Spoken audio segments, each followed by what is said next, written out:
This is Candidates Night. It's April 6, 2021 at 7:02 p.m. I just want to welcome you and give you a brief introduction. Thank you to all of you who have joined us tonight. My name is Michelle Wesley, and I'm your new Community Association Manager for Bellaga with Hassel Group. And at home tonight is Rod Wellman. He's our Board of Directors Secretary who will be moderating for this evening's event. And I'm going to hand it over to Rod. Rod? Good evening, everyone. Thank you for joining us tonight. We're expecting this meeting to last between an hour and a half. 6 candidates are running for the board, but only 4 seats are available for the Board of Directors, which will be voted on at the annual meeting taking place on Tuesday, April 26th at 5:30. The candidates are Sean Bright, Ed Foss, Keith Franklin, Bob Grady, Jim Lowry, and John Mayberry. After each candidate will have 2 minutes to basically introduce themselves. We will do it alphabetically in order by last name. This may cover why they want to run for the board, what their qualifications are, or what they feel that make them an effective board member. After the introductions of the candidates is over, we will then move on to our question and answer period. Each candidate will have 2 minutes to complete the question. There will be a total of 4 questions. The first candidate to answer a question will be drawn randomly and then go alphabetically from that candidate on for the others to provide their answers. Michelle will be keeping track of the time and will provide a 10-second warning as necessary so the candidate can wrap it up. Michelle will draw a name at the start of each question to determine who will be the person to answer the question first. And then each time we'll go alphabetically from that person on. Please keep in mind that this is a forum, not a debate. We want to hear the candidates' ideas and views. After the question and answer period, we will then go to the residents to see if they have any questions that they want to ask. After that, we will allow each candidate 2 minutes for their closing remarks. Michelle, you want to draw the first name? Thank you, Rod. I will do that now. So what I have prepared is a little bowl, and I have candidates in here, and I want to lift it high so I can't see it. And I will draw my first name. Bob Grady. Okay, Bob. Give me a second too. Go ahead. Ready? Okay, Bob, what improvements would you like to see made in the community? Just a quick question, and I apologize, but weren't we doing 2-minute intros as part of the? Oh, you're right. I'm sorry. You're right. Before we do questions? Okay. Okay, Sean, you would be first. Okay. Good evening, everyone. My name is Sean Bright. I live on La Serena. I've been a resident of the community since July of 2013. I've served on the board of directors in the treasurer role since April of 2017. Prior service to the community has been on the finance committee. I actually enjoy working on board of directors. I think this is my 4th community that I've provided service to. Almost all that time has been in the treasurer role. I typically look at the capability that I bring to the board to manage the financials. Quite often there's a reserve study involved, following the reserve study, and then providing guidance on where we can or can't spend money.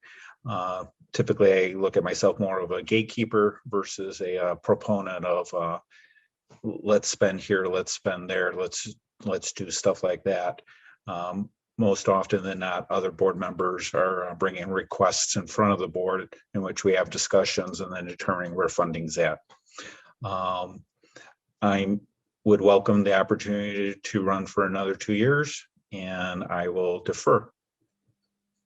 Thank you, Sean. Ed Foss, you are next. Thanks a lot. So I'm Ed. I've served on our board since September 2015.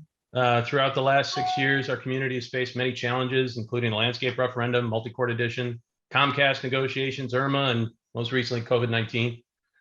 During Hurricane Irma, I was the only board member present in the community, and I worked tirelessly with our remote board and new CAM to get our neighborhood cleaned up and functional.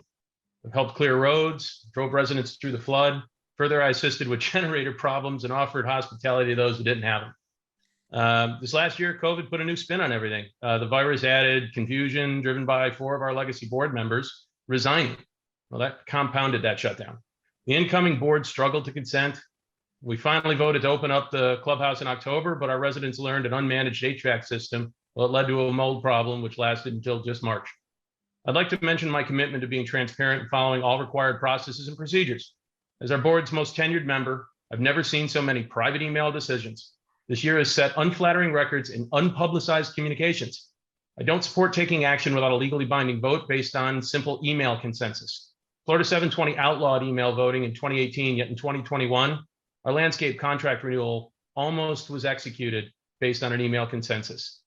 Finally, I'd like to address the future. Our association, well, it's finally on track to tackle our largest remaining issue, which is our pool. We should finally move the needle forward without increasing dues. I've heard talk of comparing Bellagio to other communities who levy multi-million-dollar special assessments, and I do not believe that is the right direction for us. Historically, even the $150,000 multi-court project I endorsed was self-funded. To spend millions through a special assessment is not a responsible action, and I will work with you and this board or the new board to be contrary. In summary, I've heard many residents describe me as he's direct, but he's right. I'd be proud to continue monitoring our board for compliance, transparency, and fiduciary responsibility while continuing to help maintain and enhance our community. Thanks. Thank you, Ed. Next person is Keith Franklin.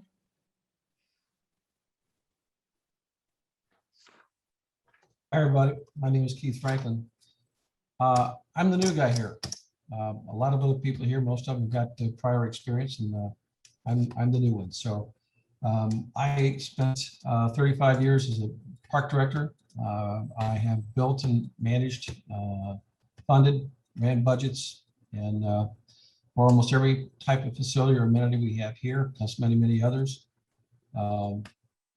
Special events, roads, sidewalks, bridges, aquatics, tennis, the full gamut.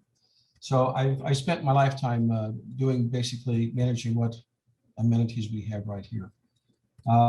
As for board experience, I was on the HOA board for our townhome association back in Chicago.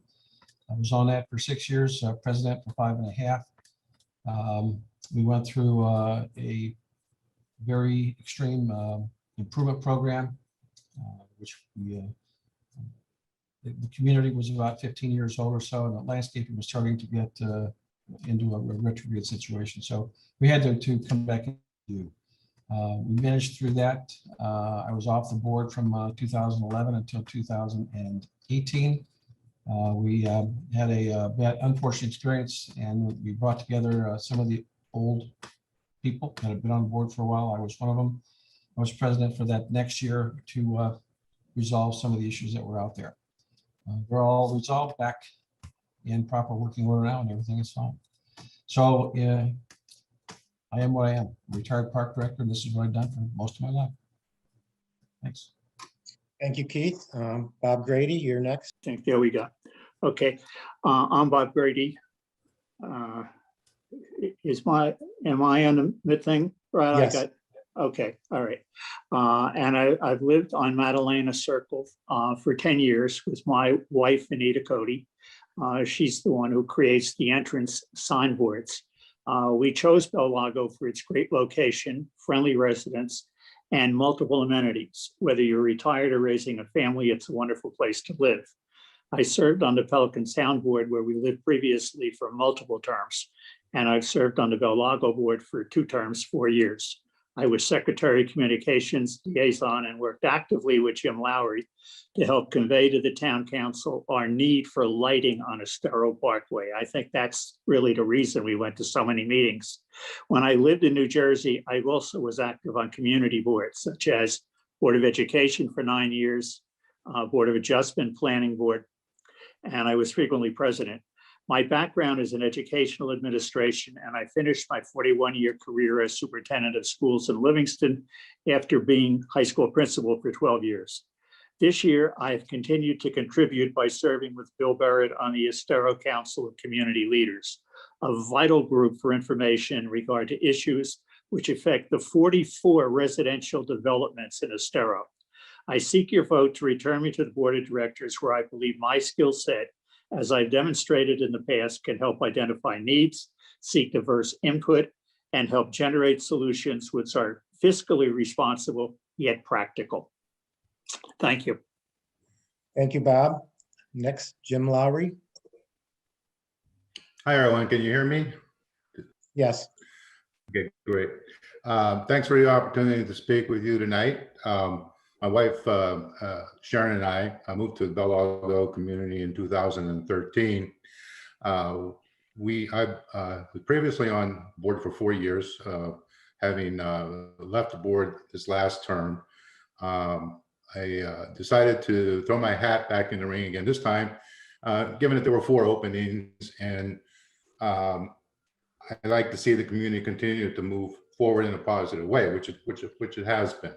My background, I'm an engineer by training, but I also, in many roles I have with the companies I work with, I had responsibilities for managing large facilities. I managed budgets up to $100 million for offices and manufacturing locations for BP and Maris over the course of my 30 some odd career. So in that role, I picked up a lot of experiences and knowledge around property management and the ins and outs of trying to maintain a complex, community with lots of pieces of equipment and maintenance issues going on over time. On my time with the board, I was vice president for a year and president for a year. And since I resigned last year, I spent some time working with the facilities committee and the landscaping committee. I would like to, I think what I could bring to the table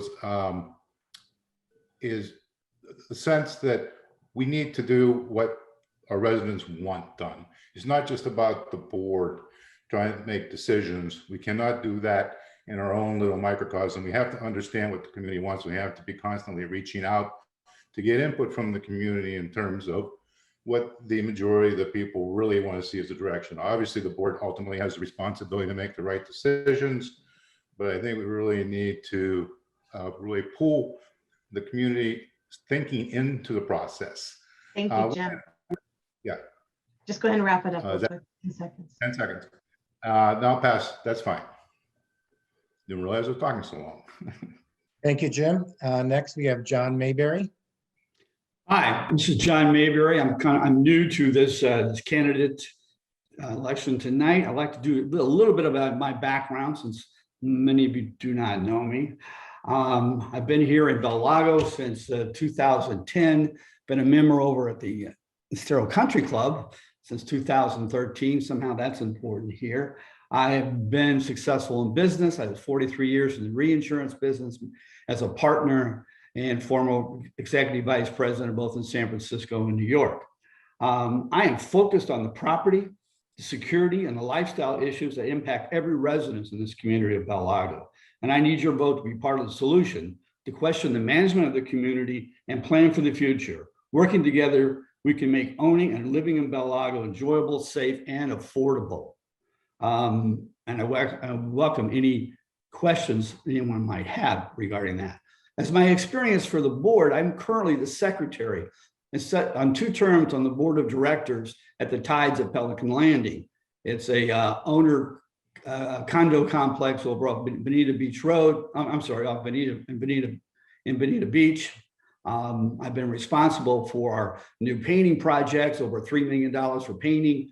Worked with the roofers to put a new roof off of Irma, have developed the finding committee, worked on the website, and essentially I have a hands-on operation over there. I also have a property management company, and as an investor, I'm over there and I do my own property management and have a little LLC to manage my own units. A couple of things. as I try to put a platform together to go forward, and what I would be interested in as a board member at Bel Lago, it's really three or four things. I think community management company is a big issue. I've gone through one community management changeover as the secretary of the board of directors at the Tides. I think the community management needs to be reviewed. There are better alternatives out there. There are cheaper alternatives And with just second. the same level of service. Second is the clubhouse. I think the clubhouse was neglected during COVID.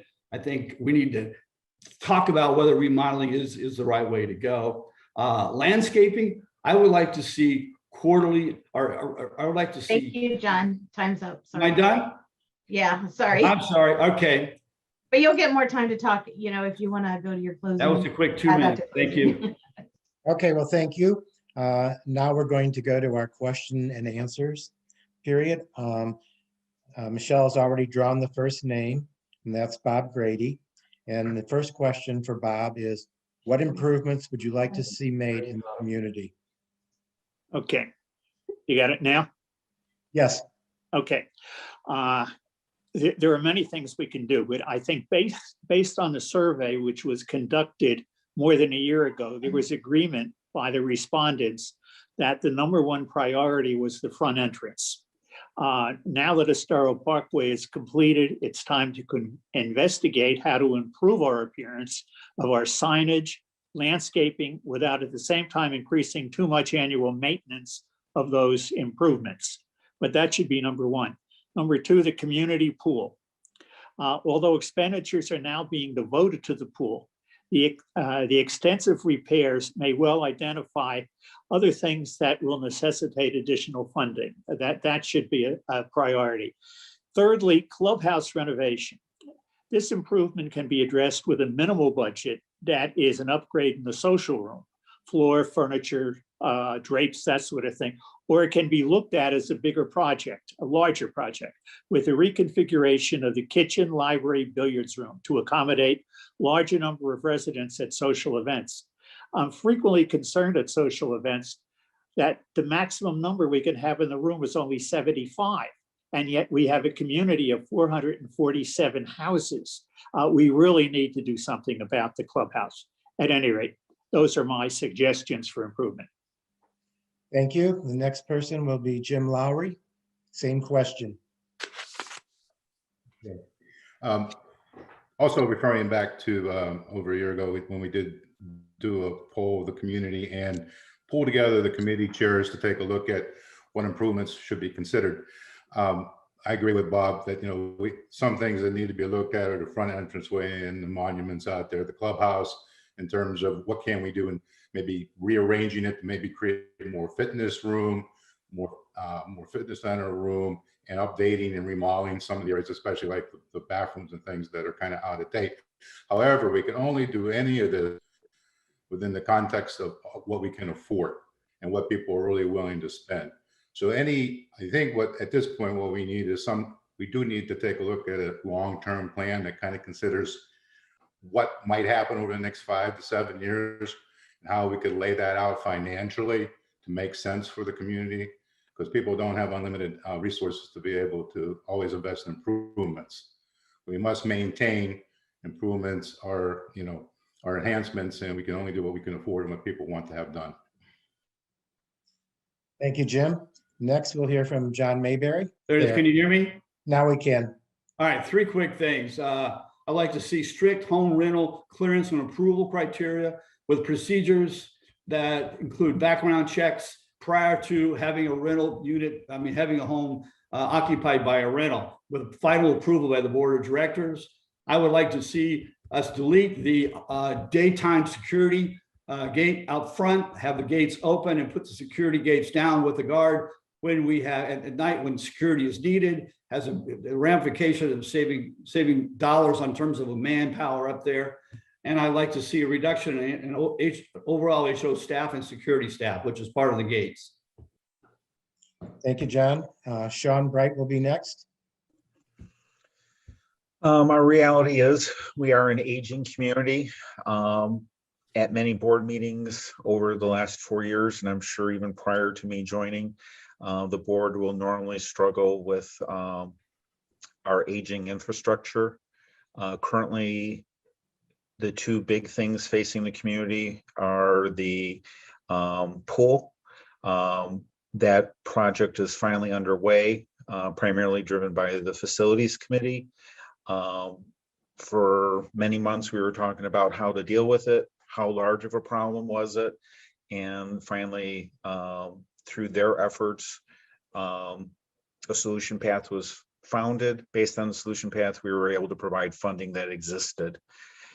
Second item that I think is of importance, as I listen to conversation we have at the board of directors level, as I also listen to comments made from homeowners, is addressing our front entrance.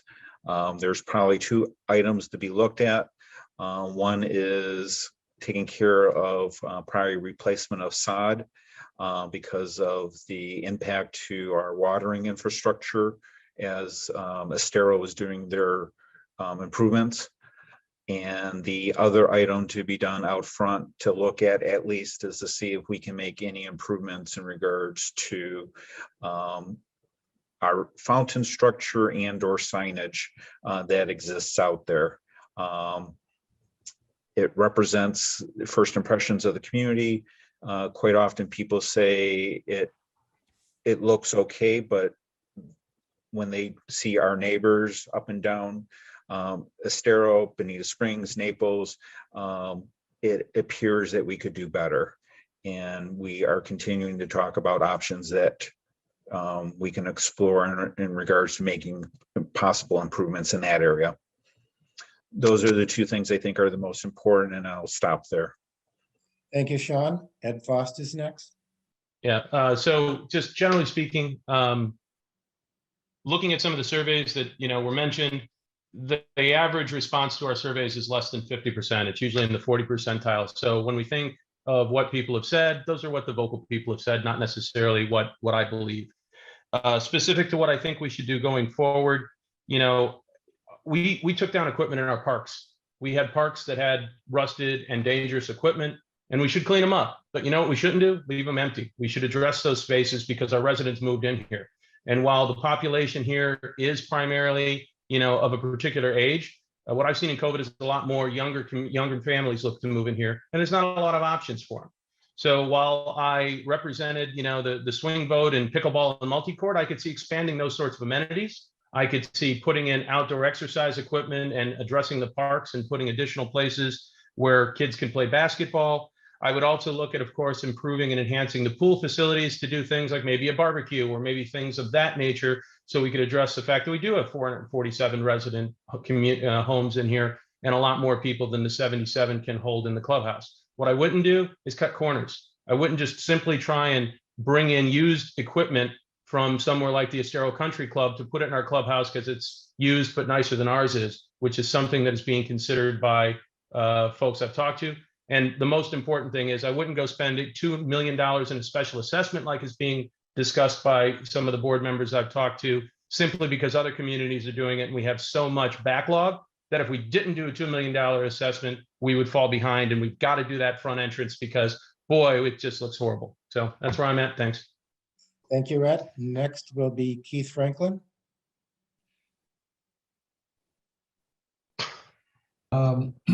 This question kind of falls right down the committee. I chair the facilities committee. We're the ones that are given the tasks of making all of these improvements that have been requested or are needed. So the biggest issue that we currently have is that we don't have a plan that says, here's all the facilities or the amenities that we need to improve or to replace. Here's how we're going to fund them. There's no plan in place that puts all of that together. So we have to have that first to get some direction as to how we're going to be able to fund all of these different issues. We have a pool we're doing right now. That pool is right now it's under 100,000. We hope to keep it that way. It was much better than at one point in time when we thought we might be up in the 400,000 to 500,000 range. We also have a bridge that is very popular. People love to walk across. That's coming up for replacement. Reserve is going to fund that one, But just the same, that's another $250,000, $240,000 project that's out there. We've got all kinds of projects that are out there, but we don't have a plan that says, here's how and when we're going to fund them, and here's how we're going to do it, and add the other projects to it as they come along. Front entryway is a big item that has been on everybody's radar for quite a while. We've already been through one study with that with the facilities committee. That one didn't make it anywhere. It's now been discussed again to bring it back up and to try to hire an architect from that area or that field that can put together ideas that we could sit down and look at. We've got a situation where we are spending a lot of money for the fountains that are out there. Yes, they're pretty, very relaxed to see them, but they are absolute pain and they're extremely expensive to maintain. I was out there today with an electrician to see if we can find a way to enhance the lighting on them, at least for right now, to try and get more lighting on those the big monuments in back where Bell Lago was at. Perhaps 10-second warning. Okay. All of those things are all in the works, and we need to put a plan together to make the whole thing happen. Thank you, Keith. Okay, Michelle, would you draw the next name? Sure will.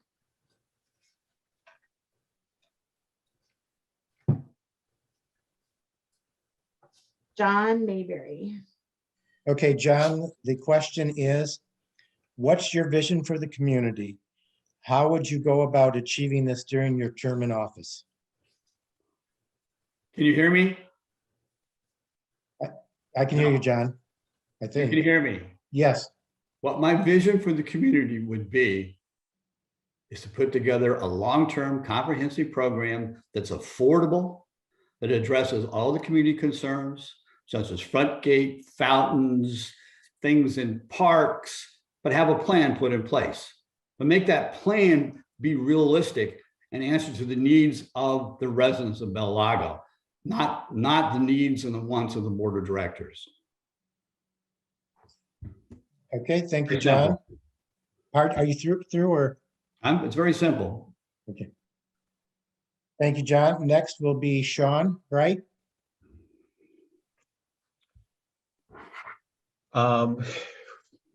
Over the last 18 months, there has been conversation at the board of directors level in regards to creating a mid-range plan and quite possibly a long-term plan. We've had 1 to 2 board members try to work on that project. The reality is it is a difficult undertaking. There are inputs to consider from the board level. There are inputs to consider from the membership. And no matter what the inputs are, there's the funding aspect of it. I expect that this will be a continuing conversation. I don't know if it'll be one that will be easily solved, but it is an appropriate conversation for the community.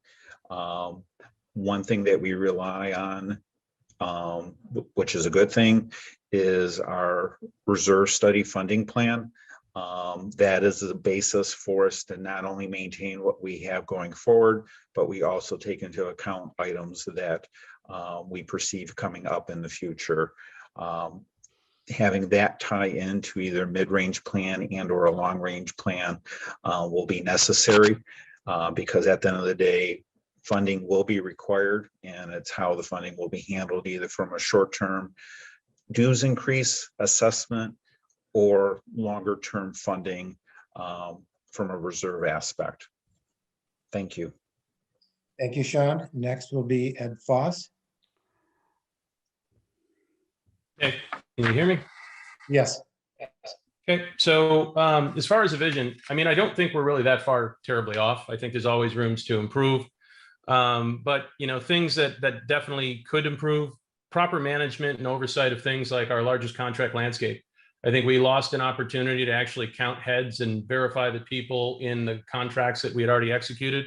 We're actually not double dipping, not using the same staff for sod installs that they were using for landscape services. So better management of the services we've contracted for, making sure we're getting a value for our dollar. I would say that transparency is something I'd like to see a little more obvious. I think we've been doing a lot, potentially because of COVID, but we've been doing more behind closed doors as a board. I'd like to get that more open and get more dialogues with our community going again, like we've had in the past. When it comes to inspections, I think a lot of people were surprised by some of the things that happened during the annual inspection period. I think it needs to be more predictable. And since literally the first time I ran way back there 6 years ago, I said, we need to have a better handoff so that customers or members homeowners are not moving into houses and being surprised by problems that they're getting fined for that didn't show up on their estoppel.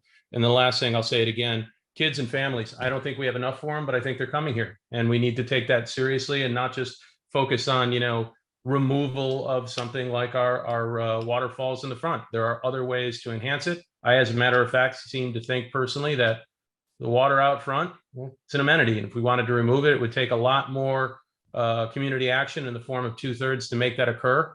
And I think we need to realize that removal of things like the front waterfalls and like the pool tables and things like that require a lot more conversation and a lot less action by board members who are gung-ho to make progress. Thanks. Thank you, Ed. Next is Keith Franklin. We've got to take this a little differently. Strong community involvement in any organization, in any community is absolutely critical to the success of a community long-term. Resident participation in the making process as to what and how things are done is an absolute critical phase of any part of this. This can't be my vision. It's a vision that the board has to deal with as a group. The aging community that we have has got, as we all know, it's getting older. We have to make a number of improvements, and we have to do that together. It's going to take a long time. Developing this plan is not a 1 year or 2 year program. It's going to take that long just to get the body of it achieved in terms of what direction we're supposed to go. So it's going to be a multi-year get that thing together, that whole program together. The second I would like to discuss is our youth programs. We are far deficient in places for our kids to play, things for them to go do, and programs. Every day I drive down La Serena and I see kids playing in the street. They're playing football, they're playing hockey, they're playing all kinds of stuff. We're an accident waiting to happen, okay? Remember, I'm a parks guy, and that's my whole point of this, where my insight comes from. We got to find a way to get them off the streets and give them decent places to go play. Our community is, in fact, growing in population, and we need to move forward on how do we deal with that, whether it's through the social committee or whether it's through a separate committee that's do that. But that program, again, it's got to be community participation. It's the homeowners, and it's staff, and it's the board, and it's the committees, and we're all in it together. 10 seconds. Like to create an environment where our kids can thrive and be safe. Thank you, Keith. Next is Bob Grady. Okay, can you hear me? Yes. Okay. I think our vision as a board of directors should be to strive to form a cohesive community through effective communications of our plans, establish timelines which monitor and control the projects selected as our collective priorities, not just for the coming year, but for the future. I think the vision should take advantage of our assets, particularly our location. Location, location, location. It means everything. That's what sells the Bel-Lago property. Also, our front entrance with the gated entry 24 hours. And finally, we have, and this alludes to what Keith was saying before, we have available land throughout the community. You could drive around and see it at all times. We could certainly address needed amenities through the use of that land that's scattered throughout the community. It just takes more planning. At any rate, that's all I have to say. Thank you, Bob. Next will be Jim Lowry. I wouldn't call it my vision, but my desire is to get back to that vibrant community we had before COVID, even go beyond that. Well, I like to see, people getting together, people happy, people using the facilities that we have, social events again, and getting people talking with each other face to face. I mean, obviously, we're still limited to some extent in being able to do all that, but that I think we need to get back, back to being a community, being a community face to face. Hopefully, we'll be able to do that over the course of the next few months. But relative to the community as a whole, we have to keep Bella Lago a great place to live. Keeps our home values up, and to do that, we need to maintain it and we need to improve it. But we have to do it choosing our priorities wisely, which means we have to study it a little bit and get input from the homeowners to decide what are those things that we really want to do and get them done. So. Thank you, Jim. Michelle, would you like to draw the next name?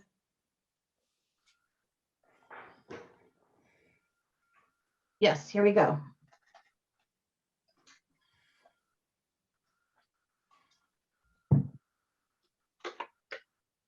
Sean Bright. Okay, Sean, the question is, what are your expectations for being a board member?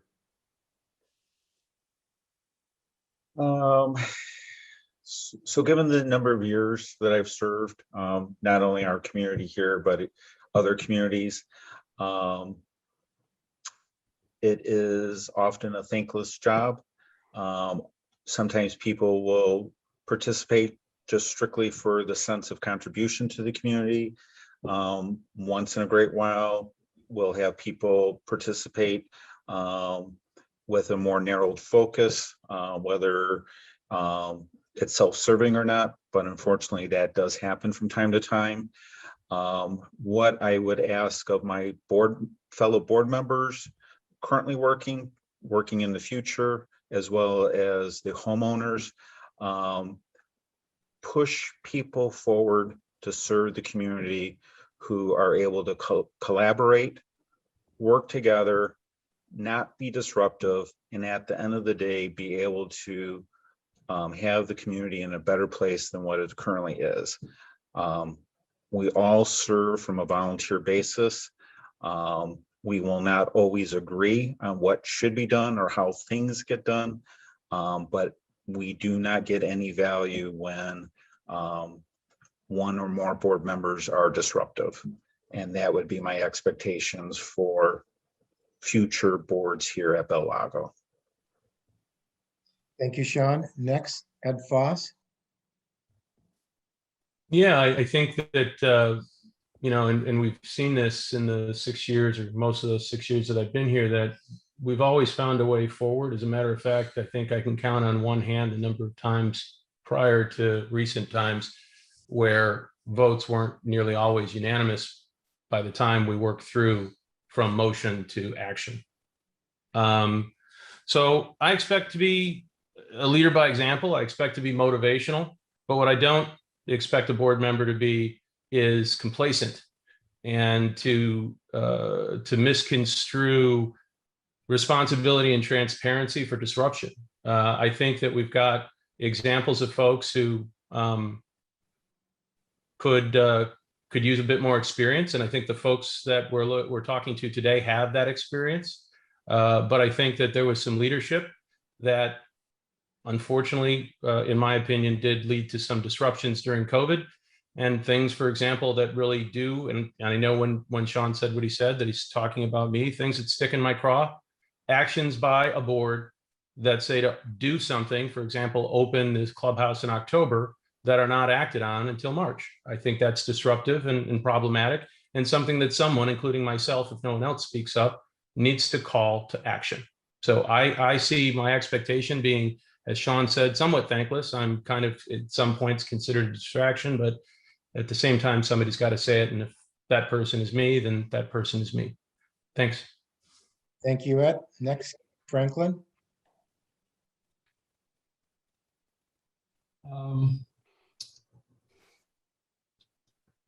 I guess I'd have to sum it up by saying that my expectations of being a board member here is we need to work together as a cohesive board.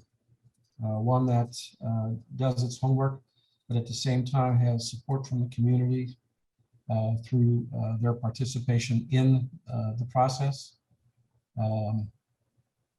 to come up with recommendations that the board then can deliberate and either approve, modify, or deny. But it takes a community to raise a child, and the community has to be involved here. So I haven't been at all the board meetings in the past, but I've been at several, watched several of them with COVID, and is something that we really need here. We need to work together to come up with a plan and do it the right way in a fiscally responsible manner. Best way to put it. I've had asked in my community, I had 9 referenda over 35 years. 7 were successful, all for approving projects, major projects involving many millions of dollars.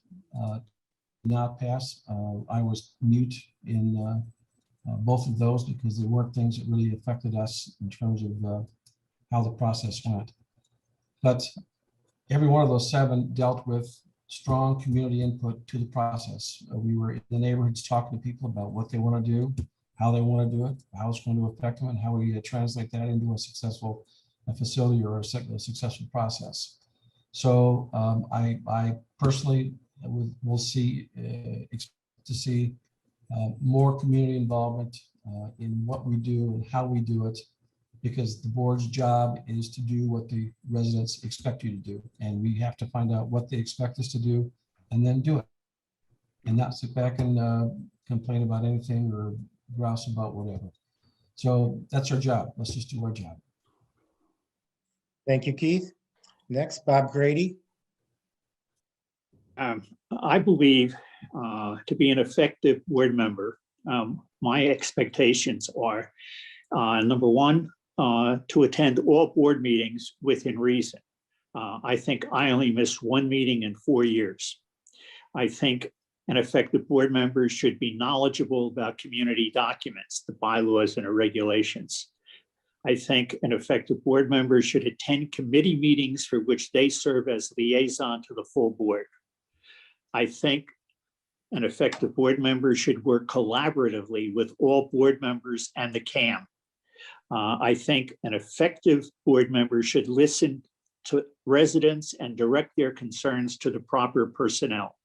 And finally, I think that an effective board member should respect the chain of command inherent in boards of directors. Thank you, Bob. Next, Jim Lowry.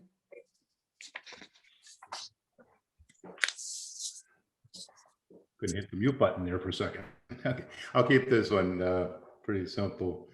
My expectations for board members are to be honest, to be transparent, to be collaborative, be patient, be knowledgeable about the issues that we're addressing, and be willing to do the work. That's it. Thanks. Thank you, Jim. And the last person for this question is John Mayberry. Now, Now I can hear you. all right, great. I have one word: personal integrity. I said as secretary of the board of my other community where I invest, and we all pledge 4 things. We will not overlook our community's covenants. Each person will not conduct board business other than during board meetings. It's certainly not over emails. Each member will not act out of self-interest, and each member will be held responsible for their actions. Thank you, John.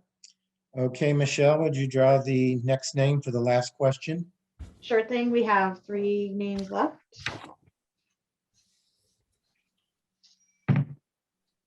Question number 4 goes to Jim Lowry first. Okay, Jim, the question is, there is always a push-pull between lean financial responsibility versus upkeep and enhancements to meet the expectations of our community. What is your philosophy for managing this process? Further, what are your feelings regarding the use of increased HOA fees versus HOA assessments? Well, that's a 2-minute question. Okay. Well, first, we have to try to get the maximum value out of the services that we have for the community. This means that when contracts come up, we have to do the appropriate benchmarking, we have to do the appropriate negotiations, and we have to push to get the best cost for the services that we want. All right. So you must, and to do that, you need to go through the right RFP processes. Like I said, you got to do the background benchmarking. You got to look deep at what, especially the larger contracts, what you're being provided in those contracts. I'm not a big fan of assessments. I mean, there are some times when you have no choice. Irma was one of those cases. We had a lot of damage done in the community, and we needed to get it cleaned up and fixed, and we didn't have enough money to do it. If we get enough energy in the community around doing some major improvement, that could be a reason for an assessment, but I would like to see a way of trying to do it over time where we finance it out of our fees instead of going back to the community for extra money. All right. Okay. Thank you, Jim. Next will be John Mayberry. Can you hear me? Yes. I see the key there is our personal property values. And the question you need to ask, what is needed to maintain the property values within Bel Lago? And I don't think year after year after year assessments is the answer for it. How do you manage it? Prior proper planning, a long-term plan that makes the best makes the best of the resources that we have, whether reserves or current fees. The last part of that question is, what are your feelings regarding an increased home assessment? I just said that. I feel the fees here, since I've been here 10 years, have just have gotten just on the edge of out of hand. I realize there's been studies of other communities like us, but I sit on boards. I see it done for a lot cheaper, and we need to address it from that perspective, not from this perspective of let's go out and have an assessment because the community down the street's doing it. I'm done. Thank you, John. Next, Sean Bright. My belief is my actions over the last 4 years have been to maintain what we have in the community versus trying to enhance the community. I think we are doing a gradual better job on maintaining what we have. We have landscaping, we have clubhouse amenities. We are an aging community. There will be an increasing cost factor involved for maintaining what we have. I am not a proponent of assessments. Unfortunately, they do occur from time to time. While I've lived in the community, there are two that come to mind. One was for the sprinkler system. The other was for Irma. I, again, do not favor assessments. I look to manage the association dues. Personally, my belief is to try to keep them flat and or from a cost of living increase perspective. Those are the actions that I have acted upon. Let's see if I've asked or addressed everything there. I think that's it. So I will defer to the next person. Thank you. Thank you, Sean. Ed Foss. Thanks. Push-pull between lean financial and upkeep. I think that lean financial has to take priority as long as it doesn't sacrifice quality or safety. I think that in an attempt to be financially responsible, we might have seen some actions that we might not agree with. For example, using our handyman to clean due to Irma versus a qualified personnel to clean. We almost had him do the mold remediation if word didn't get out, which wasn't going to get out. I think that we should look out for things like hidden fees. I'm seeing hidden fees being discussed for cleaning for reservations that are becoming mandatory and non-refundable deposits. I'm hearing conversations about, should we start charging sports teams to use things that our residents have already paid for, like our tennis courts or our pickleball courts? That's come up almost every year. When we're looking to be lean but keep the community beautiful and we make some cuts, I think that we need to make sure that we're not keeping common property to a different standard than our private property. We go around every year and, volunteers and board members and our residents look at our houses and judge them. At the same time, sidewalks in common areas are darker than my driveway. And because we just weren't ready to do it yet, we opted out as a community, yet we fined residents for the same type of problem. As far as going forward and how I think you fund it, finish what you started, whether it's pool. While you're doing pool, don't talk about the entry, which is what was happening, and spending more when we didn't even know how much the pool was going to cost. And as far as how you fund things, I don't believe in special assessments. I am flat out against them. What I think is our capital resale fund was established for that. And if we have to take on debt and pay it over time, then that's how we do it. And that's how we did the pickleball courts that I sponsored. Thank you. Thank you, Ed. Next is Keith Franklin. Probably the best way to summarize my thought about it. Governing in a fiscally responsible manner is the foundation of any governing authority. It's a critical component that can never ever be looked or understated. Assessments are a last resort, and those would only occur if it was a safety issue or a critical issue that had to be done, or if the resident said that's the way we want to do it through a vote of their own. These of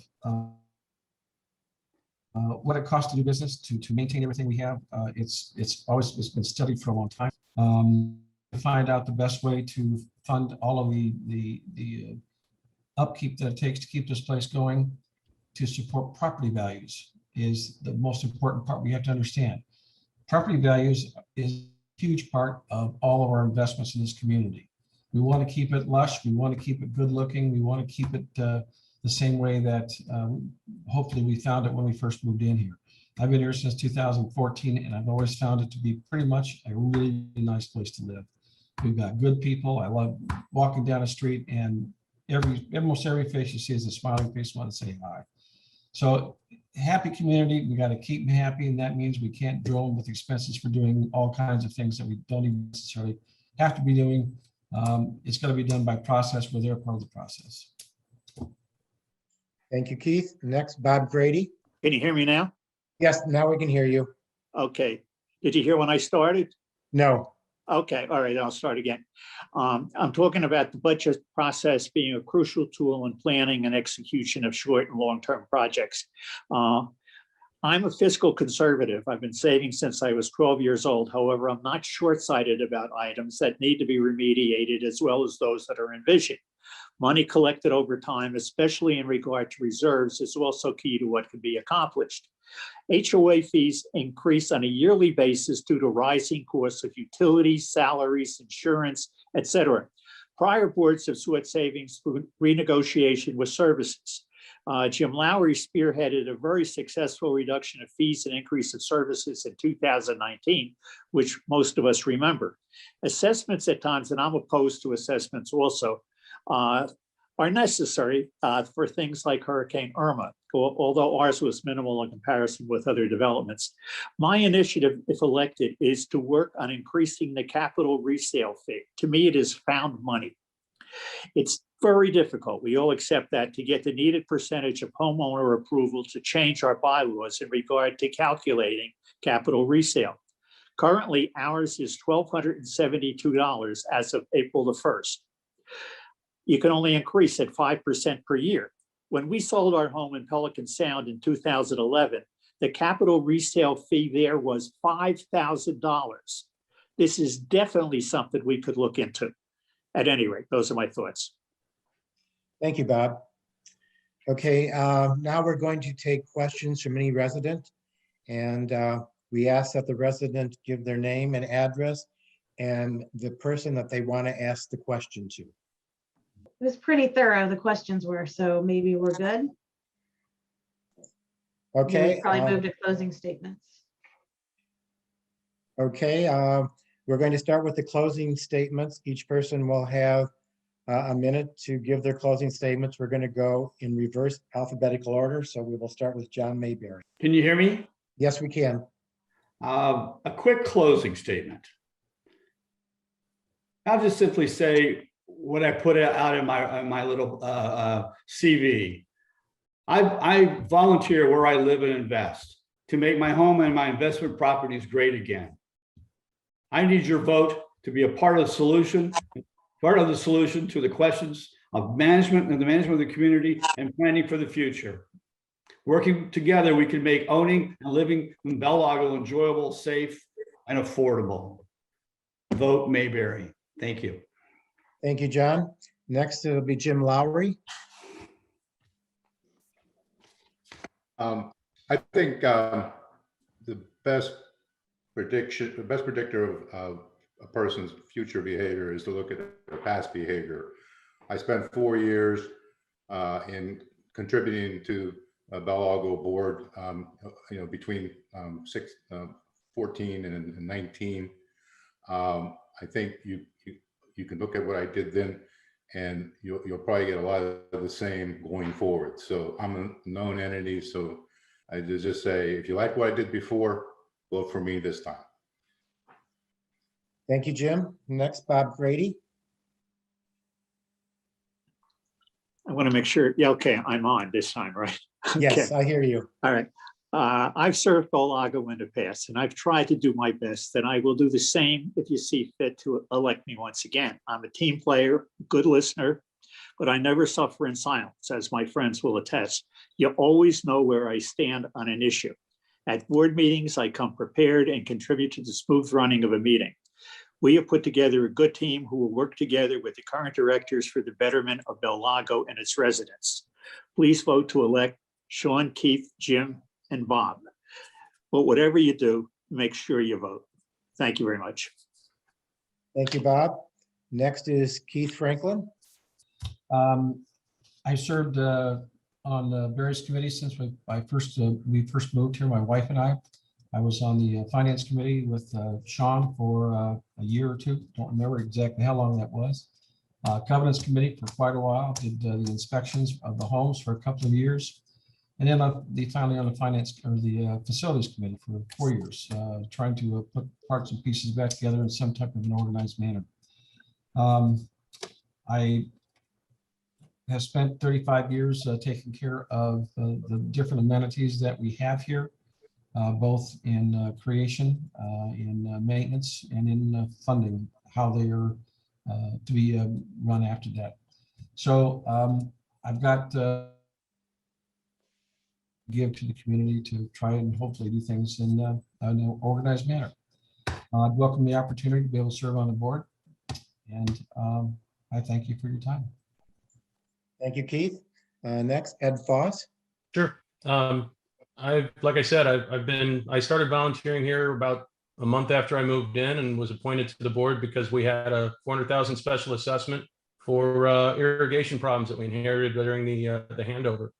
I've been dedicated to this community since, and as a matter of fact, I only spent, I think, a month renting here before I purchased the home that I'm in.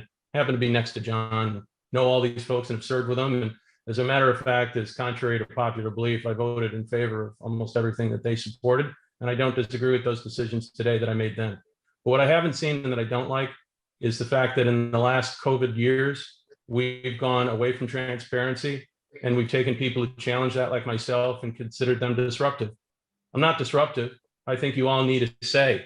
I believe it was said by one of my peers here, you got to work together to come up with a plan and you need community involvement. Amen. Problem is, how do you have community involvement when decisions are made by email and when you have 4 board members who are banding together to have you vote in a group configuration as if it's a political party and we're going to pass all the legislation that we 4 represent? Thank you. Thank you, Ed. And last, Sean Bright. I would thank the audience members who taken time out of their schedule, as we've taken out time out of our schedule tonight, to speak in front of you.